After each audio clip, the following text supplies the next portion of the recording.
Welcome to SMEU.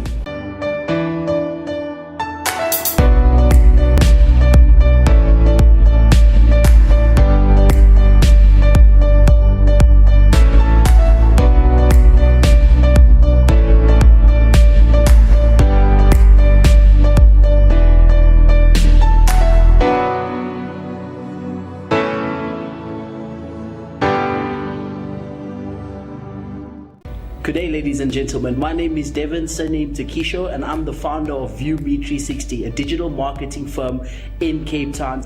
Welcome to SMEU. Davin, welcome to our show. Thank you so much for coming through. Thank you very much for having me, peace. So Davin, the whole focus today and why we invited you is to just talk about mentorship. What does it mean? What are the good qualities that one has to look out for a mentor? I'm a young entrepreneur and I've been a hustler all of my life. I'm originally from Pretoria, a small town called Eersteres, where I was born and bred. And then basically through information technology, I got the opportunity to come and work for a major software firm in Cape Town.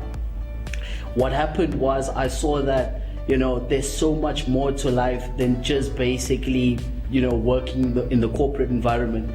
Because I believe in life, you can either build your own dreams or somebody will hire you to build theirs. And from there, I got different mentors on my side that backed me. And through that, I got the opportunity to basically start my own business, which is called ViewMe360. Through that, I also started trading in the Forex markets, where I'm a Forex trader, and that's basically me. And Davin, as you were speaking, you mentioned mentorship. And that's one of the focuses that we're talking about today, or the focus. What role does a good mentor play in one's life? I believe mentorship is a key aspect for any person's growth out there, especially young people, because what it does is it gives that person the opportunity to basically not make the mistake of the person that's actually busy mentoring them. So if I'm in the tech space and I select a mentor that is in the retail space, does that create any difficulties? It does create a lot of difficulties. That's why it's so important to get the right mentor on board, because so many people spend most of their time with the wrong mentor. It's important that you know what you would like to achieve in life, what your goals are, how you're going to get to those goals, and then get a mentor that shares similar beliefs as you. Because ultimately what the whole process of mentorship is you following in their footsteps in something that they've already done. So they have the awareness which they share with you, and they've taken the risk already. So you basically following in their footsteps, and it makes it easier for you to follow them. That is correct. How did you take that journey in terms of identifying the mentor for yourself? First of all, I had to first find out what do I want to achieve in life. I've changed my philosophy on life in terms of I want to make sure that my systems are right in order to get to the goal. So I'm no longer goal orientated, I'm system orientated. And by doing that, I had to basically sit down and see what does Davin want to achieve one day? Where does he want to be? And through that process, I had to look at different people who fit that similar criteria. So people that do the same thing, or that do the same thing that you would like to do. Exactly, and people who have already achieved in industry, that field, in that specific field. So I had to basically identify a few entrepreneurs on the likes of LinkedIn, social media, and I had to basically say, okay, this guy is where I see myself in 10 years, and he has a good following. He's well respected in community. Let me see if I can get mentorship from him. That's brilliant. And I mean, just identifying that, how did you know that this person was potentially the right match for you? Like I said earlier on, is that I had to see what I want to achieve, and basically I had to do my research on this person. So the benefit that we have today as a young generation is we have access to the Internet of Things. So that basically allowed me to, you can pop somebody's name in there and you can Google them and the results actually speaks for itself. And through that I could identify people who've made it in the tech space, and those should be the people that I should approach. Yeah. And the approaching part, so we already touched on, you Google the names. But it's quite a big thing, you know, especially when you're a young age, you want to hustle and make things happen. And these guys are big fish in the industry. So how do you then approach them? What tactics can one use to ask for mentorship and guidance from these big fish? So it's important that you first get your own image right. So that's why it's important to look how you carry yourself in public, look what you post on social media, because if you're looking for a great mentor, that great mentor wants to be associated with a great mentee. It speaks for itself. So you first have to make sure that your backyard is right, and then you can go through the process of actually approaching those people. Like I said, we have access to the internet, so what you can do is you can go on the likes of LinkedIn, connect with them, send them a message, a good, well-structured message, and then see if they respond, schedule a meeting, and then basically in that meeting, it's important for you as a young entrepreneur to go out there and sell yourself, because you need this big fish, like we said, not fishes, to buy into you as a young entrepreneur and guide you so that you don't make the same mistakes that they made. And when you're dealing with big fish, I mean, this guy is investing his time, and for him, time is money. So you need to go out there with an approach as to, you know what, I want to achieve something, and you need to sell yourself so that this person can actually take you on board as a mentee and guide you. Yeah, and take you seriously as well, because ultimately you're selling yourself. Yes, that is so correct. You're building your brand at the same time. Yes. Just through that whole process, what difficulties have you experienced? Well, this is very, very, very interesting. So we all have role models, and one of my role models is Patrice Motsepe. And one day I got the opportunity to actually meet Patrice at the Michelangelo, and I thought, flip, it's Patrice. I was absolutely starstruck, and I was like, you know what, I would love to get mentored by Patrice Motsepe, because he can open up so many doors for me. And I approached Patrice, and he gave me his business card. However, what happened was I sent him this long email. It was like a 20-page CV. And what I realized after, as years went by, because Patrice never replied, I was like, I should have actually kept it very simple and straight to the point, and actually ask for a meeting. So that's the difficulties that I've experienced.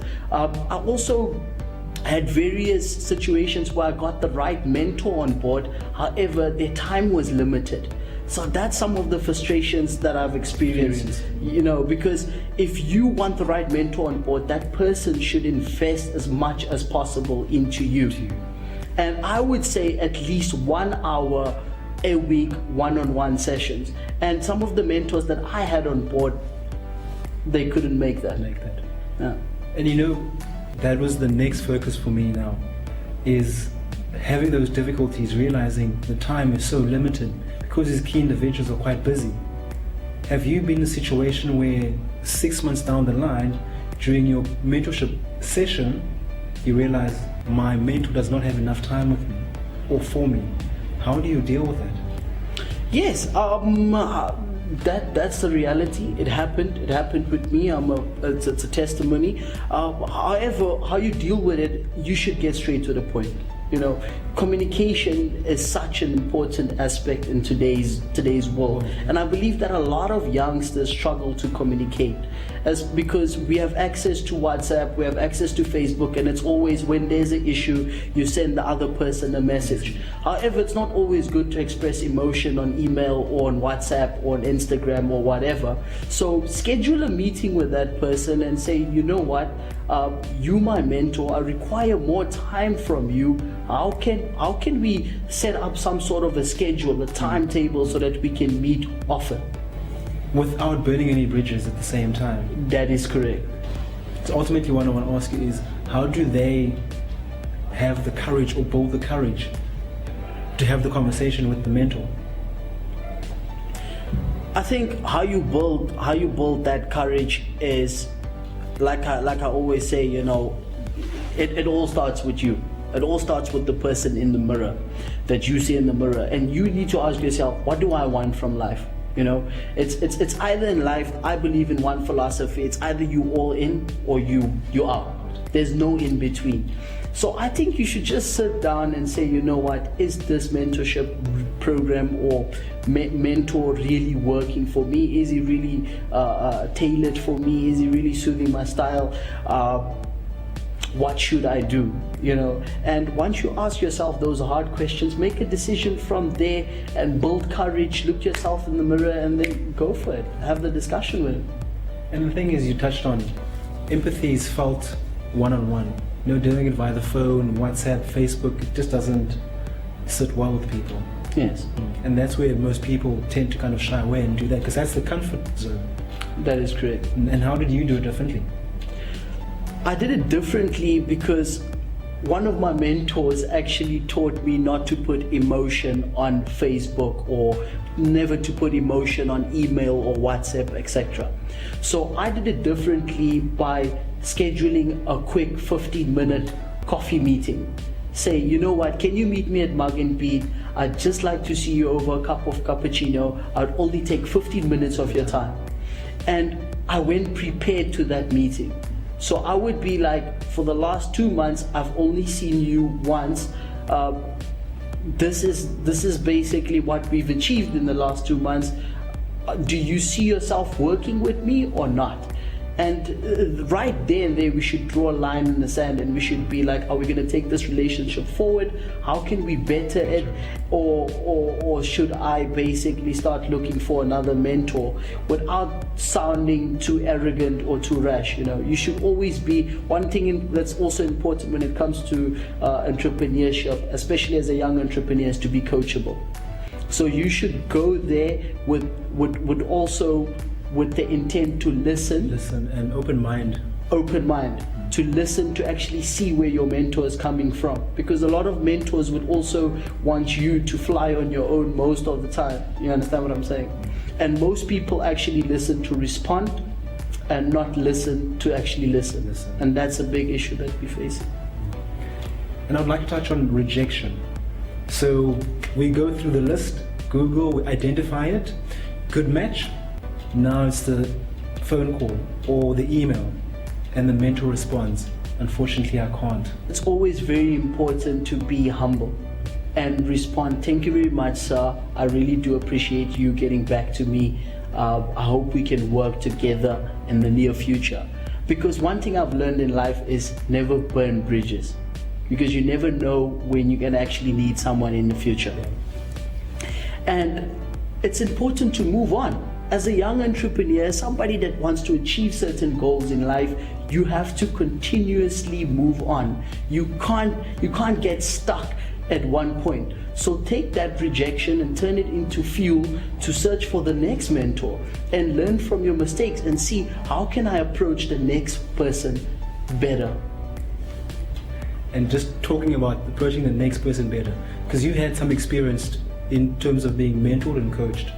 I mean, looking a few years back, how you did it and how you would have done it now, what would be different?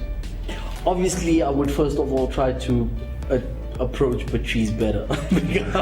That's the first thing I would like to do, because, like I said, I actually blew it and it's my own fault. So you still have his email address and all that? I still have his email Maybe address. that's something that you can potentially do and go fix that. Yes. So what I would do better is I would make sure that my backyard is clean, because if I look at the Davin of a few years ago and the Davin of now, there was some growth that took place, and if I knew what I know now, I would have approached my mentors and picked my mentors better, because it's important that you basically get the person that's the right fit for you and that basically sees the vision you see. And just talking about vision, what would you like to leave with our viewers in terms of, if they have a vision, in terms of being mentored, what few words can you leave with them? Mentorship is such a critical thing in today's life, because through that we can create a ripple effect whereby we can actually, if you mentor somebody and that person goes out there and further mentor somebody, we can create this ripple effect whereby we don't have to go through the same mistakes of yesterday. And that's so important if we want to grow not only the South African economy but the African economy. So I would say it's critical for every single youngster, young person out there to basically identify where they want to go and then identify a mentor that can basically guide and coach them to achieve their goals. Because I believe impossible is nothing, and never ever give up on your dreams.